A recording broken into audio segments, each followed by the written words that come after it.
Jana wakati naelekea mahakamani majira ya saa 2:31 asubuhi, nikiwa nimemaliza tu kuzungumza kwa simu na makamu mwenyekiti Mheshimiwa Said Mzee na naibu katibu mkuu Zanzibar Mheshimiwa Ali, wote kwa upande wa Zanzibar, wakinieleza kwamba tayari wamekushafika maeneo ya karibu na Kisutu na wamezuiwa kuingia. Ikawa nimewaeleza kwamba na mimi niko njiani na karibia kufika, kwa naomba mnisubiri ili tuweze kufanya utaratibu wa pamoja wa kuingia mahakamani. Kwa hiyo saa 2:31 nilikuwa maeneo ya Jangwani pale. Magari yalikuwa yamezuiwa, foleni ilikuwa kali, lakini nikaja kugundua baadaye kwamba magari yalizuiwa kwa sababu inawezekana, kwa kuwa nilikuwa natembea na gari ambayo ilikuwa ina nembo za chama, inawezekana toka nikiwa Magomeni ilikishaonekana kwamba naelekea uelekeo huo. Kwa magari yalizuiwa ili polisi wapate wasaa wa kushuka kutoka kwenye magari yao bila kuruhusu foleni kwenda, pengine ningepita, washuke kwa miguu wateremke mpaka eneo la Jangwani, ambapo ndio wakakuta gari nilipokuepo. Na mimi nilichukulia kwamba si hali, kwa wakati huo niliona si hali tete sana. Kwa kiongozi wa polisi ambaye baadaye nikaja kubaini kwamba ni OCD wa Kariakoo, alipogonga kioo na kuniambia fungua, nikafungua ili nisikilize kuna nini. Akaniambia fungua mlango. Kwa kuwa sikuwa wakati huo nahisi kwamba hali ni tete, pamoja na kuona askari, sikudhani kwamba askari wa Tanzania wanaweza kufanya vitendo vya kuvunjaji wa sheria vya kumzuia mwananchi kupita kwenye barabara kwa ajili ya kwenda mjini. Na hata kama ingekuwa wanajua kabisa naenda mahakamani, sikutarajia kama wangefanya uhalifu wa kunizuia kwenda mahakamani kabla hata sijafika mahakamani. Kwa nikafungua mlango. Nilipofungua mlango sasa, zikaanza kutumika nguvu za kunishusha kutoka kwenye gari. Mimi nikashuka. Niliposhuka tu moja kwa moja ikatoka amri kwamba apelekwe kwenye gari. Kwa nikaanza kusukumwa. Pembeni kuna mabasi yamepaki ya mwendo kasi, watu wako pale, kasukumwa kwa nguvu sana. Nikatolewa kuanzia Jangwani pale katikati kwenye bonde, nikapandishwa juu mpaka kituo cha mafuta kilichoko eneo la fire pale upande wa kulia, na nikaingizwa kwenye gari ya polisi ndani. Askari mmoja akiwa upande wangu wa kushoto, mwingine upande wa kulia, askari mwingine mbele, mwingine akaendesha gari, na moja kwa moja wakatoa amri kwamba hiyo gari iondoke. Kutoka hiyo saa 2:31 mpaka saa 3, kwa sababu sikufungwa macho, kwa hiyo nilikuwa na namna ya muda mule ndani ya gari kwa kuangalia mambo ambayo nilikuwa naona muda. Wakanipeleka kwanza Kariakoo, Karume pale mbele ya ofisi ya mkuu wa mkoa. Wakaificha ile gari iliyokuepo kwa sababu walihisi kwamba pamoja na kuwa ina tinted, lakini tinted ilikuwa faint, hawakutaka ionekane kwamba nipo. Wakaiweka katikati ya gari zao nyingine, na wakasema kwamba wamepokea maelekezo kwamba inabidi nipelekwe Mbweni. Kwa tukaanza safari ya kwenda Mbweni. Tulipofika Magomeni, wakasema huyu akienda Mbweni atakuwa anajulikana huko Mbweni, itakuwa rahisi kujulikana. Kwa nikasikia wanasema sasa tumpeleke Mbagala ambapo hataweza kufahamika kirahisi. Kwa gari kageuzwa, wakaelekea tena wakarudi Karume.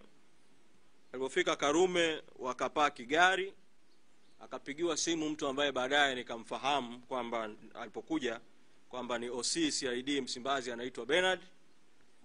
Walipofika pale wakasogea pembeni, wakaongea tena kwa simu, alafu baadaye wakaja wakasema kwamba wamepewa maelekezo kuwa nipelekwe kituo cha polisi Oysterbay. Kwa safari ikageuka sasa ya kwenda kituo cha polisi Oysterbay. Lakini walipofika kituo cha polisi Oysterbay, walipoingia pale getini, badala ya kwenda kushoto counter kwa ajili ya kwenda kwenye mahali ambapo ndipo watuhumiwa au wananchi wanakwenda kupata huduma, wakazunguka upande wa kulia, wakaenda mahali kabisa kwenye parking, mahali pa pembeni kabisa, wakaipaki ile gari, na mpaka tunafika maeneo ya Moroko, kabla ya kufika kituo cha polisi Oysterbay ilikuwa saa 3 asubuhi. Kwa naweza kusema kwamba kuanzia saa 3 asubuhi niliwekwa kizuizini ndani ya gari mpaka saa 1:30 usiku. Kuanzia saa 3 asubuhi mpaka saa 1:30. Kwa ni tukio ambalo na tafsiri tu ni kwamba polisi waliniteka na kuniweka kizuizini ndani ya gari muda wote huo mpaka saa 1:30 usiku. Na wakati wananichukua hawakunieleza nimefanya kosa gani, na hata nilipowauliza hawakunieleza nimefanya kosa gani. Saa 1:30 usiku nikawaambia kama ni kunishikilia kwa ajili ya kwenda mahakama ya Kisutu, kwa vyote vile huu muda saizi hakuna mahakama Kisutu. Kwa ni ama mniachie au mnipeleke mnifungulie mashtaka mnayoamini kwamba nimeyatenda. Tukawa na bishani kwa muda mpaka baadaye hitimisho likawa kwamba nipelekwe kufunguliwa mashtaka, na kwa mara ya kwanza sasa hiyo saa 1:30 usiku ndio nikapandishwa kituo cha polisi Oysterbay juu sasa kwa kupitia mlango mwingine, na nikaanza kuandikishwa maelezo. Nikagoma kuandika maelezo kwa maelezo kwamba niko tayari kutoa maelezo mahakamani. Kwa hiyo wakaandika tutuhuma wanaonituhumu. Kwa nikatuhumiwa kwa makosa ya kuhamasisha na kula njama ya kufanya maandamano. Wakaandika tu maelezo yangu ya msingi kwa maana ya umri na majina na vitu vya msingi, na kwamba nitatoa maelezo mahakamani, na baada ya hapo wakaniachia kwamba niondoke. Nikawaambia mmenichukua, mliponichukua sina simu, sina funguo za nyumbani, sina chochote kingine. Mkiniambia niondoke hapa naondoka kwa utaratibu upi? Kwa nikawaambia kwa sababu mmenichukua barabarani, ni vizuri mtende haki, kwa kuwa kituo cha polisi Oysterbay si mbali na makao makuu ya Chadema.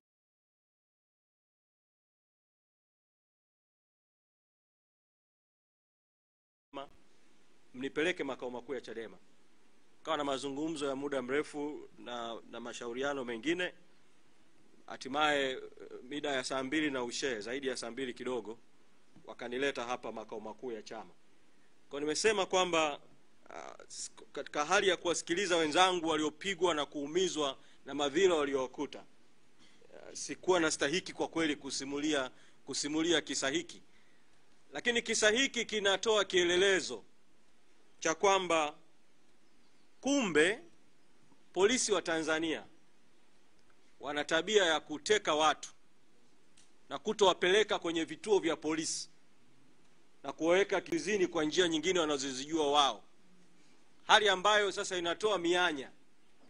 Wakipata maelekezo ya kwamba mtu apotezwe, mtu apotee, ni rahisi katika mazingira hayo ambapo mtu hajulikani yuko wapi, kuanzia asubuhi mpaka usiku, kupotezwa milele au kupotezwa kwa muda mrefu. Kwa ni hali ambayo inastahili kukemewa, inastahili kupingwa, inastahili kuchukuliwa hatua kwa uzito mkubwa, kwa sababu inaacha mianya ya hatua nyingine za kihalifu. Kwa nitaka kusema hayo machache kuhusu yaliyonikuta, lakini nataka kuzungumza kidogo tu kwa sababu msemaji wetu wa mwisho ni mwenyekiti wa chama. Atazungumza makamu mwenyekiti wa chama ambaye sasa kwa kuwa mwenyekiti yuko ndani anakaimu majukumu. Kwa kuwa atazungumza kwa niaba yetu wote msimamo kwa ujumla, mimi niseme machache tu katika hatua hii. La kwanza, kuna tukio limetokea jana vile vile ambalo si la kupuuzwa na ni vizuri likachukuliwa kwa uzito mkubwa. Jana zilitoka taarifa kwamba kuna mtu ameuawa katika kadhia ya jana. Kuna mwananchi ameuawa. Hili ni jambo zito, na jambo hili linapata uzito wa kutakiwa hatua kuchukuliwa, kwa sababu jana hiyo hiyo jeshi la polisi wakati inatoa taarifa ya kukamatwa kwa viongozi wa Chadema, kwanza likatoa taarifa ya uongo ya kutaja orodha ya viongozi wachache tu ndio waliokamatwa. Kuna wengi hapa waliotoa masimulizi ya kuumizwa kwao na kukamatwa na polisi na kutendewa vitendo viovu kweli kweli. Hawako kabisa kwenye orodha ya jeshi la polisi iliyotamkwa jana. Kwa jeshi la polisi liliamua kuficha ukweli juu ya watu waliowapiga na kuwaumiza, ndio maana hawajaingiza kabisa majina ya watu wote hawa kwenye orodha ya watu iliyotangazwa na jeshi la polisi jana. Lakini katika taarifa hiyo hiyo ya jeshi la polisi wametaja kwamba wameokota mwili wa mtu mwanaume Coco Beach. Sasa ile taarifa ya polisi inaacha maswali makubwa mawili ambayo yanaleta viashiria kwamba kuna uwezekano mkubwa jana kuna mtu ameuawa. Moja, taarifa ya jeshi la polisi inaeleza utetezi in advance wa jeshi la polisi kwamba huyu mtu aliyeokotwa alikuwa na POP. Kwa hiyo kwa sababu alikuwa na POP, polisi wanasema alikuwa na majeraha ya muda mrefu. Kwa hiyo ni kama wanataka kujikosha kwamba ule mwili uliookotwa wao hawahusiki nao kwa sababu unahusu majeraha ya muda mrefu. Hii taarifa inaacha maswali given maelezo ya Kirita ambaye ametoa ushuhuda hapa kwamba jana aliteswa na alikuwa afanywe vitendo viovu sana, alafu akapelekwa Coco Beach. Kama kuna mtu jana alipelekwa Coco Beach akiwa hai, hii inaacha maswali kwamba inawezekana vile vile circumstantial huyo marehemu aliyeokotwa Coco Beach jana ana uhusiano na tukio la jana. Pili, circumstantially jeshi la polisi katika taarifa yake inasema kwamba mtu ameokotwa Coco Beach, ila linasema halijampeleka mochwari ya Mwananyamala kwa sababu mochwari imejaa. Waka drive all the way, wakaacha Muhimbili ambao ni hospitali kubwa zaidi, wakaenda kupeleka kwenye hospitali ya jeshi la polisi Kilwa Road, kwenye hospitali ya jeshi la polisi huo mwili. Hiyo inaleta maswali vile vile kwamba kupeleka mwili kwenye hospitali ya jeshi la polisi, mwili ambao umepatikana katika hali ya utata kama huo, inaleta maswali ya ziada. Mimi nina uzoefu kwenye tukio la mauaji ya Ali Kibao. Kulikuwa na mvutano mkubwa, polisi wakitaka mwili upelekwe hospitali ya Kilwa Road ambapo wanaweza kuwa na control ya uchunguzi wa mwili na mambo mengine kama hayo. Kwa sababu hiyo, nitumie fursa hii kutaka Tume ya Haki za Binadamu na Utawala Bora na vyombo vinavyohusika na haki na vyombo vinavyohusika na uchunguzi wa vifo vyenye utata kuchunguza kuhusiana na madai ya uwepo wa tukio la mtu kuuawa siku ya jana. Mambo mawili tu ya mwisho. Matukio haya kwa pattern yake, pamoja na kuwa mzigo wote wa lawama unaliendea jeshi la polisi, kwa sababu jeshi la polisi na vyombo vyake ndilo ambalo lilikuwa mstari wa mbele siku ya jana kwenye kamata, kwenye vipigo, kwenye matukio yote. Lakini ukiyatazama kiundani matukio ya jana, kwa vyovyote vile hayakufanywa kwa amri na mamlaka ya jeshi la polisi peke yake. Pattern ya matukio ya jana na ya jana yake, kuanzia namna ambavyo kesi ilitoka katika kuendeshwa kwenye mahakama ya kawaida mpaka kwenda kwenye mahakama ya mtandao, pattern ya matukio ya kamata na vipigo inaonyesha kuna ushiriki wa idara ya usalama wa taifa, inaonyesha kuna ushiriki wa serikali moja kwa moja. Kwa ni waombe wa Tanzania, chuki, hasira, uchungu juu ya haya yote ambayo tumetendewa na wananchi wametendewa na umma umetendewa, hasira zote hizi na chuki zote na uchungu na hatua mbalimbali zielekezwe dhidi ya serikali nzima inayoongozwa na Rais Samia Suluhu Hassan. Haiwezekani matukio yakafanyika katika taifa yanayohusu wafuasi, wanachama, viongozi wakuu wa chama kikuu cha upinzani, rais asiwe anafahamu au kuhusika katika hili jambo lote. Kwa hiyo hatua zote vile vile zielekezwe kwenye uwajibikaji wa serikali kwa ujumla wake. Katika tukio la hili la U-turn ambalo naomba na lenyewe nilisemee kwa kauli kidogo. Taarifa zinaonyesha kwamba Hilda Newton yuko kituo cha polisi Central, pamoja na polisi kukanusha kwamba hayupo kituo cha polisi Central, kwa sababu kuna vyanzo viwili vya karibu vya taarifa vya moja kwa moja. Moja, Hilda mwenyewe alizungumza na mmoja wa viongozi wetu akiwa kituo cha polisi Central. Wakati huo walikuwa wanataka kumpa taratibu za dhamana. Kwa hiyo inathibitisha kwa kauli yake kwamba yuko kituo cha polisi Central. Pili, yuko mahabusu ambaye alikaa kituo cha polisi Central, ametoka kutokana na matukio ya jana. Mahabusu huyu ambaye walimshikilia kituo cha polisi Central amesema alikuwa pamoja na Hilda Newton kituo cha polisi Central. Kwa hiyo katika hali hiyo, kanusho la polisi kwamba hayuko kituo cha polisi Central itakuwa ni kanusho la uongo.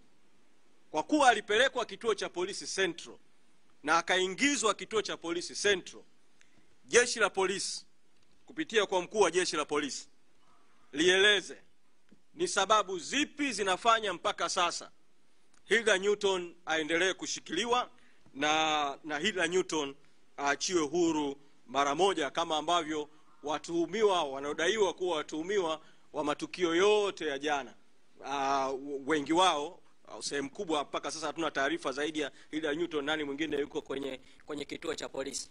Ombi langu la mwisho kwa Watanzania, matukio yote haya yanalenga kuzuia no reform no election.